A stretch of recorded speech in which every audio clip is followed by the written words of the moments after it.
In today's video, I'm going to teach you how to center block level elements horizontally when they have a defined width. Whether you're working with div blocks, images, or sections, this technique allows for elegantly centering items that have a specific width on your web page. Let's dive into the process step by step to make this as simple and effective as possible. First, you'll want to select the element you wish to center. This could be any block level item like a div, an image, or even a section you've defined with certain boundaries.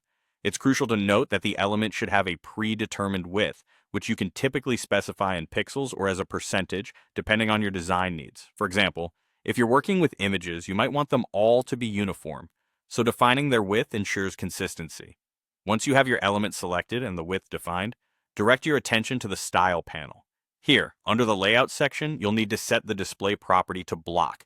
This is a vital step because block-level elements naturally start on a new line and take up the full width available, making them easier to align horizontally.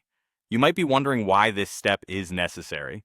Setting the element to display as a block is particularly important if it's not already a block-level element, as it establishes the right groundwork for centering. With the display property set correctly, the next crucial move is to adjust the left and right margins to auto. This adjustment is a simple yet powerful technique. By setting these margins to auto, you're instructing the browser to distribute the available space equally on both sides of your element. Essentially, it automatically calculates the margin size necessary to center the element within its parent container, ensuring that it's perfectly positioned right in the center of the screen or its container. This feature is particularly useful when adapting your design across different screen sizes, as it keeps everything looking balanced without manual recalculations. Consider trying this method on various elements to see how effectively it works across your designs.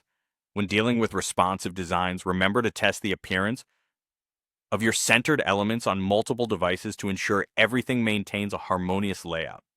And there you have it. By selecting your element, setting the display property to block, ensuring it has a defined width, and adjusting the left and right margins to auto, you've mastered the simple art of centering block-level elements with ease. This basic but powerful skill can significantly enhance the visual appeal and functionality of your user interfaces. Thanks for watching, and I hope you found this tutorial helpful. Be sure to leave a comment if you have any questions or further tips to share. Until next time, happy coding.